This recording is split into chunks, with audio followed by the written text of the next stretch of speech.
हिंदू जन्म हिंदू जीवन रग रग हिंदू मेरा परिचय। मैं शंकर का वह क्रोधानन कर सकता जगती छार छार। मैं शंकर का वह क्रोधानन कर सकता जगती छार छार। डमरू की वह प्रलय भरी हूँ जिसमें रिश्ता भीषण संहार। मैं दुर्गा के उन्मत्त हाथ संचरने की अत्यंत प्यास। मैं यज्ञ प्रलयंकर पुकार चलते मरघट का धुआंधार। फिर बंदर तम की ज्वाला से जगती में आग लगा दूं तो यदि धड़क उठे जल थल अंबर जैसे तंत्रों के साथ इसमें हिंदू जीवन हिंदू तन रग रग हिंदू मेरा परिचय। मैं वीर पुत्र मेरी जननी के जगती में जौहर कपार। मैं वीर पुत्र मेरी जननी के जगती में जौहर कपार। अकबर के पुत्रों से पूछो क्या याद ने मीना बता। मैं वीर पुत्र मेरी जननी के जगती में जौहर कपार। अकबर के पुत्रों से पूछो क्या याद ने मीना बता। क्या याद उन्हें चित्तौड़ दुर्ग में चलने वाली आग प्रखर। जब हाथ सहस्त्रों माताएं तिल तिल जलकर हो गई अमर। वो बुझने वाली आग नहीं रग रग में उसे समाये हूँ। यदि फूट पड़े विप्लव बनकर तो फिर उसमें कैसा संशय। हिंदू जीवन हिंदू तन मन रग रग हिंदू मेरा परिचय। तो वाजपेयी जी के जीवन की सबसे पहली कविता थी। मैं अटल जी से मिलने गया तब मैं यहाँ पे काशी में जुबली कॉलेज हाई स्कूल का विद्यार्थी था। अटल जी लखनऊ में से आते थे और मीराबाई मार्ग जो गेस्ट हाउस थे उसमें कमरा नंबर 1 में रुकते थे। तो मैं शिव कुमार में से अटल जी की जो 2 अटैचियां होती थी उसमें एक अटैची पकड़ लेता था क्योंकि मुझे पता था कि अटैची अंदर तक जाएगी बाकी पार्टी के जो हमारे दिग्गज नेता हैं वो बाहर वाले कमरे में ही रुक जाएंगे। और उसमें आदरणीय भगवती शुक्ला जी, आदरणीय रामकुमार शुक्ला जी, आदरणीय बसंतलाल गुप्त जी, आदरणीय सतीश भाटिया जी, आदरणीय कल्याण सिंह जी, आदरणीय राजेंद्र जी गुप्ता, आदरणीय ब्रह्मदत्त द्विवेदी जी, महेंद्र शर्मा जी, ऐसे भारतीय जनता पार्टी के नेतृत्व की एक बहुत लंबी श्रृंखला थी। आदरणीय ओम प्रकाश सिंह जी, रमापति शास्त्री जी, श्री हरिशंकर श्रीवास्तव जी, कृष्णगुरु वैश्य जी और वो सारे लोग वहां पर उपस्थित रहते थे। अटल जी अंदर आए। अब मैं कॉलेज से पहुंच गया था तो अटल जी ने देखा। अटल जी ने कहा कि पढ़ते हो? मैंने कहा जी पढ़ता हूं। अरे खाली पढ़ते हो कि लिखते भी हो? मैंने कहा पढ़ता हूं इसलिए लिखता भी हूं। उन्होंने कहा घबराने की बात नहीं है, लिखने का मतलब यह है कोई कविता भी लिखते हो? मैंने कहा कविता लिखी है। तो बोले सुनाइए। तो मैंने निराशा पर एक कविता लिखी थी, वो सुना दी। ढलता सवेरा उगता अंधेरा, आंखों में आशा थी आंसू का डेरा है। ढलता सवेरा उगता अंधेरा, आंखों में आशा थी आंसू का डेरा है। अंधियारा गहरा था, मन को मैं बहरा था, पिछड़ा खुला है पर पंछी नहीं उड़ पाता। कितनी विवशता है, कैसी व्यवस्था है, मन क्यों तड़पता है। मृत्यु की शैया पर जीवन की अभिलाषा केवल मृत तृष्णा है। नैनों का फेरा है, कितना अंधेरा है, कितना अंधेरा है। अटल जी ने कहा कि अभी पढ़ने लिखने की उम्र में ऐसा निराशा का भाव, या तो कोई प्रेम प्रसंग है जिसमें कि कोई ऐसा प्रसंग आ गया है जिससे कि बड़ा मन को कष्ट हो रहा है। हमें कहा नहीं ऐसा कोई प्रेम प्रसंग नहीं है। तो बोले फिर निराशा में कविता लिखने का क्या उचित है? मैंने कहा अगली बार मैं आशा पर लिखूंगा। अगली बार अटल जी आए, मैं प्रतीक्षा कर रहा था वो मुझसे पूछे कि मैं कविता लिख पाया नहीं लिख पाया। लेकिन अटल जी सुबह लखनऊ में से आए और रात को लखनऊ में से चले गए। और चुनाव में जब एक बार चुनाव प्रचार हो रहा था तो विपक्षियों ने आरोप लगाया था कि वाजपेयी अलग सुबह लखनऊ आते हैं और रात में ही ट्रेन पकड़ करके दिल्ली चले जाते हैं। अमीनाबाद के झंडे वाले पार्क के पास में अटल जी की उस चुनाव में जनसभा हो रही थी तो वाजपेयी जी ने इस बात पर विपक्ष पर कड़ी टिप्पणी की। उन्होंने कहा था कि विपक्षी कहते हैं कि वाजपेयी ट्रेन से आता है, ट्रेन से चला जाता है।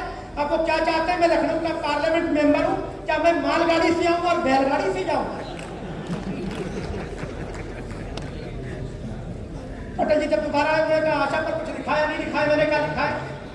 बोले सुनाइए। अंधियारा घिराए भाग्योदय फिर जाए राही क्यों रुक जाए। अंधियारा घिराए भाग्योदय फिर जाए राही क्यों रुक जाए। रुकना है कायरता सूर्यवंशी कुल दीपक, अंधेरों के झुक जाए। उजियारा अंधेरों के हाथों क्यों बिक जाए। राष्ट्र को जगाएंगे, किरण खोज लाएंगे, स्वप्न नहीं सत्य है सिद्ध कर दिखाएंगे। अंधेरों में आशा के दीप हम जलाएंगे, अंधेरों में आशा के दीप हम जलाएंगे।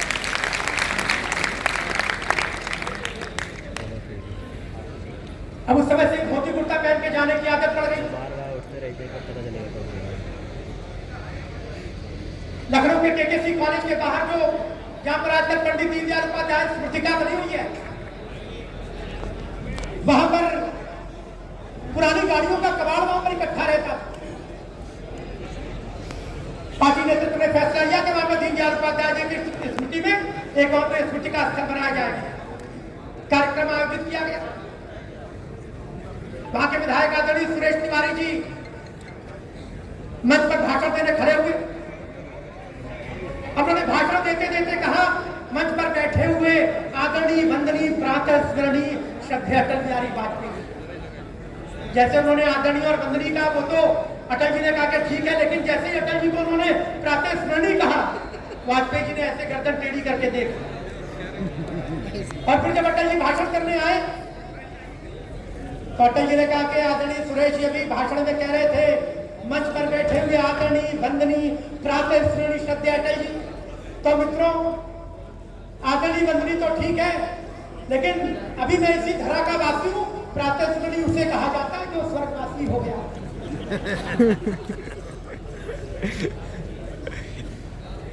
तो वाजपेयी जी के जो भाषण करने में जो विट एंड ह्यूमर का इस्तेमाल होता है।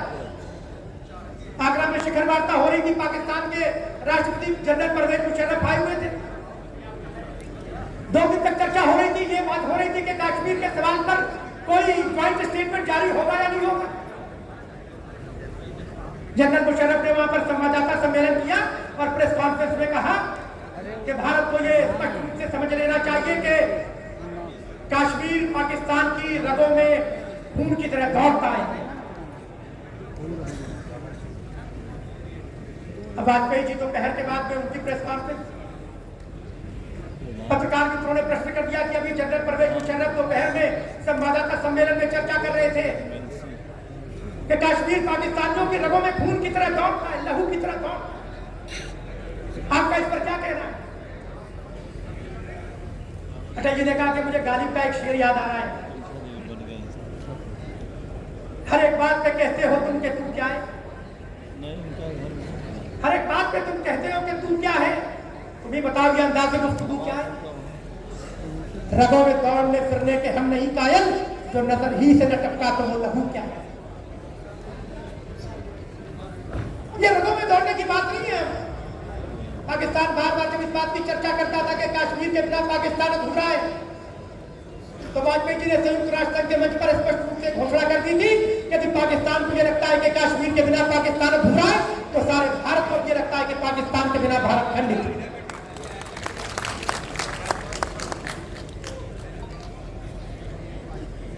और ये बात सदन के अंदर चर्चाओं में भी कई बार ये हमें देखने का अवसर मिला। वाजपेयी जी ने लगातार 5 बार इस संसदीय क्षेत्र का प्रतिनिधित्व किया।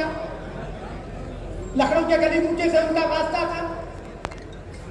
आज उनके साथ में राजनीतिक कार्य क्षेत्र में जिन लोगों ने समय व्यतीत किया, ऐसे बहुत कम कार्यकर्ता हमारे बीच में। लेकिन अटल जी की जो स्मृतियां हैं,